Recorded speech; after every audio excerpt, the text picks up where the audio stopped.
So what should be the elements of radical economic transformation? In the first instance, in my view, it should be about the structure of the economy. We need to address the path dependency that I have described. We need to ensure that the structure takes account of the endowments that the country has, takes account of the programs that are being undertaken, so that we are able to resuscitate, for instance, the manufacturing sector. Just to give an example, with regard to the infrastructure program, some 800 and more billion is spent every 3 years in the infrastructure program. In sub-Saharan Africa, the estimate is that some $200 billion will be required in terms of investment in the infrastructure programs for the next 5 to 10 years. Building roads, ports, railway lines, resuscitating cities, and so on. Now the question arises, where will the supplies for those infrastructure programs come from? The cement,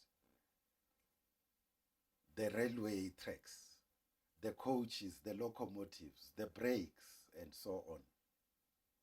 Those are opportunities for manufacturing that we need to exploit and ensure that we use the infrastructure program, as we are saying, in order to ensure that our manufacturing capacity is improved.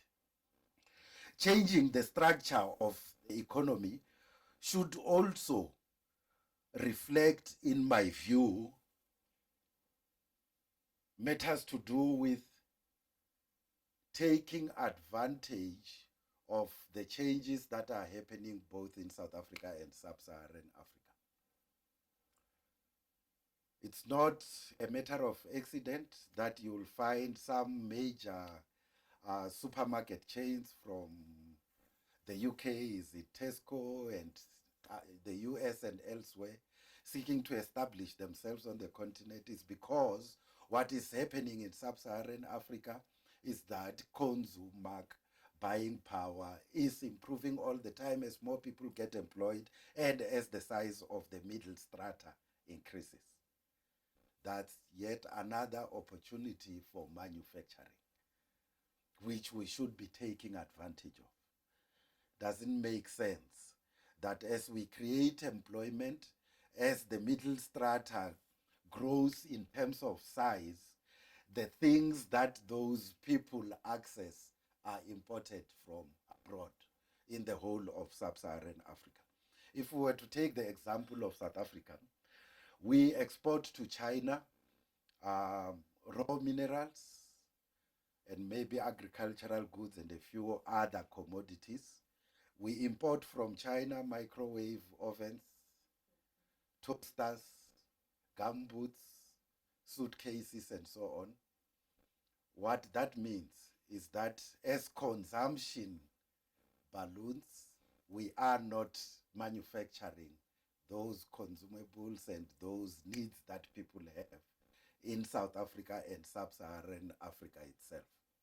You might have heard about Brazil succeeding in reducing inequality. And one of the reasons why they succeeded, there are other challenges that happened later which undermined their path, their growth path, some of it self-inflicted in terms of corruption and so on. But it was because as they were improving the social security system with what they call Bolshe Familia, which would be similar to social grants. At the same time, they introduced an industrial program that would ensure that those people who are receiving these grants would buy those things as manufactured within Brazil itself. And so, radical economic transformation should address those fundamental questions. How to change the structure of the economy and how to take advantage of opportunities as they arise.